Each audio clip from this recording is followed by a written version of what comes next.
4 शब्द होते हैं। एक टैक्स इलास्टिसिटी, टैक्स व्यूएंसिटी, टैक्स अवॉइडेंस, टैक्स इवेंशन। कितने शब्द हैं? 4 शब्द। इन्हें ध्यान से समझो। Tax ELASTICITY, tax elasticity, tax BUOYANCY, buoyancy, tax avoidance AVOIDANCE, tax evasion EVASION। Tax elasticity क्या है? जब सरकार टैक्स बढ़ाएगी तो टैक्स से आय में वृद्धि होगी कि नहीं होगी? अब टैक्स बढ़ाया तो इससे सरकार की रेवेन्यू कितनी होगी? ये होती है tax elasticity, ELASTICITY। Tax buoyancy, VUOYANCY। अगर GDP बढ़ती है, देश के लोगों की आय बढ़ती है, तो टैक्स भी बढ़ेगा ना। तो ये है टैक्स व्यूएंसी। अब देखो प्रश्न है, सकल घरेलू उत्पाद के सापेक्ष कर राजस्व में वास्तविक या देखे गए परिवर्तन में माप को कहा जाता है? टैक्स व्यूएंसी, BUOYANCY, कर उछाल। सकल घरेलू उत्पाद यानी जीडीपी के सापेक्ष कर राजस्व में वास्तविक या देखे गए परिवर्तन के माप को कहा जाता है? टैक्स व्यूएंसी, कर उछाल। निम्नलिखित कथनों पर विचार करें। कर उछाल और कर लोच। कर लोच से तात्पर्य सकल घरेलू उत्पाद में परिवर्तन के प्रति कर राजस्व वृद्धि की अनुक्रियाशीलता से है। Tax elasticity refers to the responsiveness of tax revenue growth to changes in GDP. Tax buoyancy refer to change in tax revenue in response to changes in tax rate. कर उछाल से तात्पर्य कर की दर में परिवर्तन के जवाब में कर राजस्व में होने वाले परिवर्तन से है। इसमें दोनों गलत हैं। टैक्स इलास्टिसिटी, कर लोच। It is the ratio of change in tax revenue, tax rate. यह टैक्स आगम व टैक्स दर में परिवर्तन का अनुपात है। टैक्स इलास्टिसिटी, कर लोच। It is the rate of change in tax revenue and tax rate. यह टैक्स आगम व टैक्स दर में परिवर्तन का अनुपात है। टैक्स इलास्टिसिटी, कर लोच। कर इलास्टिसिटी का फॉर्मूला कर आगम में प्रतिशत परिवर्तन बट्टे कर दर में प्रतिशत परिवर्तन। कर व्यूएंसी, कर उछाल या उत्प्लावकता। It is the ratio of change in tax revenue and GDP। यह सकल घरेलू उत्पाद व कर राजस्व में परिवर्तन का अनुपात है। टैक्स व्यूएंसी, कर उछाल या उत्प्लावकता का सूत्र। टैक्स व्यूएंसी, कर उछाल बराबर कर राजस्व में प्रतिशत परिवर्तन बट्टे GDP में प्रतिशत परिवर्तन। टैक्स अवॉइडेंस, टैक्स को लीगल तरीके से बचाना, जैसे बीमा करके, लाइफ इंश्योरेंस करके, म्यूचुअल फंड में निवेश करके, इस तरीके से टैक्स बचाते हैं, तो ये टैक्स अवॉइडेंस है। ब्लैक मनी के जरिए बचाते हैं तो इसे टैक्स इवेजन कहते हैं। सेस क्या होता है? सेस होता है टैक्स पर टैक्स और लगा दिया जाता है, उसे सेस कहते हैं। सरचार्ज, ये भी होता है टैक्स पर टैक्स। सेस में क्या है, ये बताती है सरकार, सेस में ये बताती है कि इसलिए हमने टैक्स लिया है। जैसे स्वच्छ भारत अभियान चला था, हेल्थ एंड एजुकेशन के लिए टैक्स लगाती है, सरचार्ज लगाती है ना, तो इस पर उद्देश्य नहीं बताती है, ये नहीं बताती कि हम इसलिए टैक्स ले रहे हैं। ठीक है। टैक्स अवॉइडेंस, कर बचाव, legal method to save tax, कर बचाने का वैध तरीका।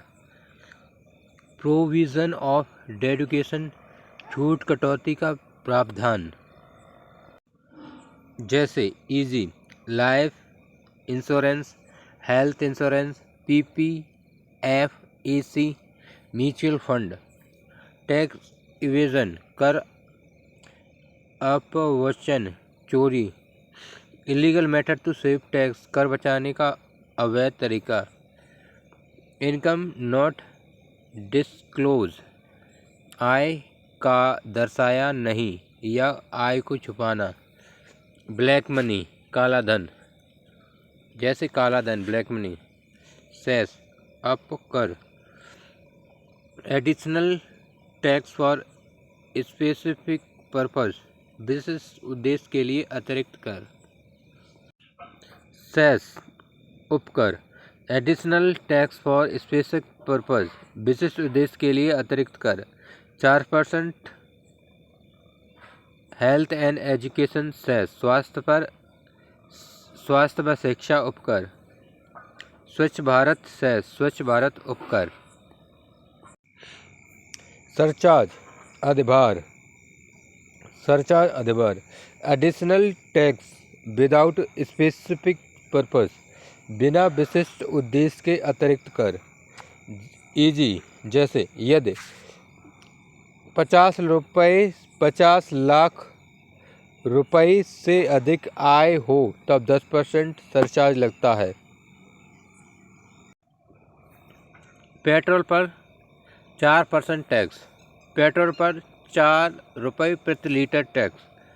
4% क्या है, अगर पेट्रोल का भाव बढ़ेगा तो टैक्स भी बढ़ेगा, घटेगा तो टैक्स भी घटेगा। और यहाँ पर क्या है, 4 रुपये प्रति लीटर पे, इस पर क्या है, यहाँ पर फिक्स अमाउंट रहेगा। ठीक है, चाहे प्राइस बढ़े चाहे प्राइस घटे। हमारे देश में 99% टैक्स परसेंट के हिसाब से लगते हैं। स्पेसिफिक टैक्स, विशिष्ट कर। Tax imposed as fixed amount, एक निश्चित राशि का टैक्स लगाना। इजी एग्जाम्पल, पेट्रोल पर 4 रुपये प्रति लीटर टैक्स लगाना। एड वॉल्यूम टैक्स, मूल्य वर्धित कर। Tax imposed as percentage of value, एक निश्चित प्रतिशत का टैक्स लगाना। जैसे पेट्रोल पर 4%। अब यहाँ पर क्या होगा, पेट्रोल का भाव बढ़ेगा तो टैक्स भी बढ़ेगा, पेट्रोल का भाव कम होगा तो टैक्स भी कम होगा। एसएससी, करदाता, एसएससी मतलब करदाता। A person who available to pay tax, वह व्यक्ति जिसकी आय कर योग्य हो।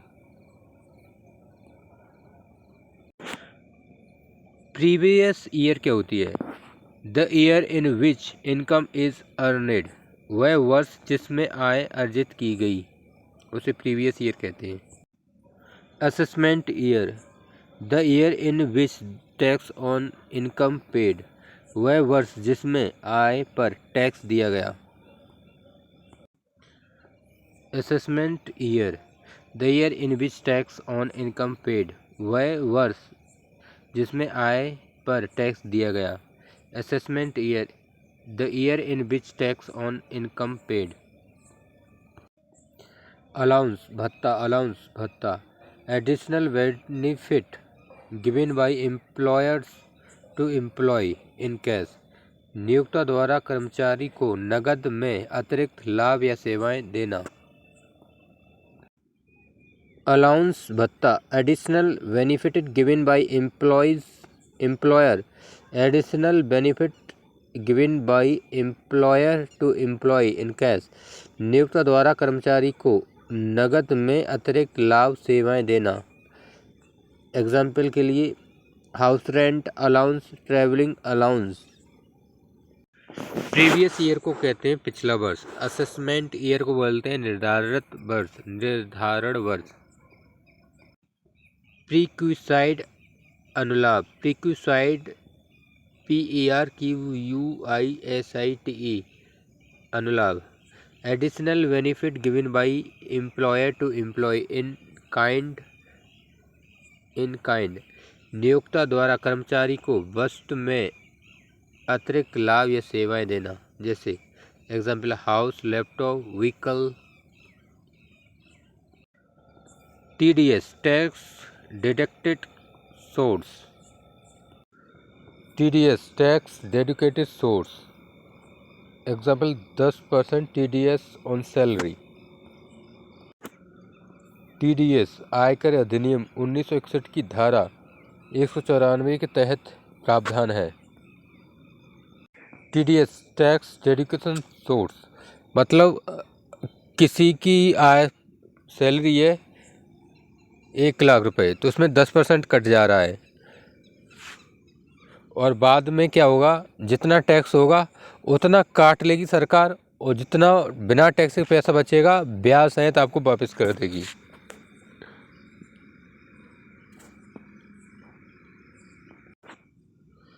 फॉर्म 16 या 16A कर्मचारी। फॉर्म 16 या 16A कंपनी द्वारा कर्मचारी का TDS काटने की जानकारी। Information of TDS deduction by company. Form 16AS सरकार के पास TDS जमा होने की जानकारी। इंफॉर्मेशन ऑफ TDS सबमिटेड और डिपॉजिट टू गवर्नमेंट। कोई व्यक्ति जिसके द्वारा आयकर अधिनियम 1961 के तहत कोई कर या कोई अन्य राशि देय होती है वह कहलाता है, क्या कहलाता है? NSSE एक निर्धारित आयकर की गणना के प्रयोजन के लिए प्रत्येक वर्ष अप्रैल के पहले दिन से शुरू होने वाले और अगले वर्ष के 31 मार्च को समाप्त होने वाले 12 महीनों की अवधि को किस रूप में जाना जाता है? द असेसमेंट ईयर निर्धारण वर्ष के रूप में जाना जाता है। आयकर अधिनियम में खाली जगह एक प्रमाण पत्र है जो नियोक्ता अपने कर्मचारियों को देता है। यह प्रमाणित करता है कि यह नियोक्ता द्वारा कर्मचारी के वेतन से काटे गए कर की राशि प्रमाणित करता है। तो फॉर्म 16 से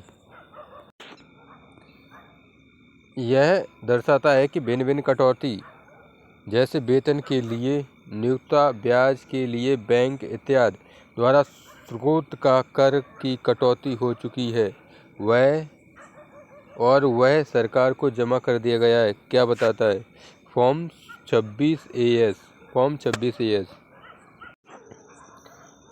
खाली जगह वह सुविधा लाभ है जो नियोक्ता द्वारा कर्मचारियों को वेतन के अतिरिक्त नकद अथवा सेवाओं के रूप में दिया जाता है। उदाहरण के लिए मुफ्त भोजन, गाड़ी और ड्राइवर, आधिकारिक कार्य हेतु लैपटॉप इत्यादि।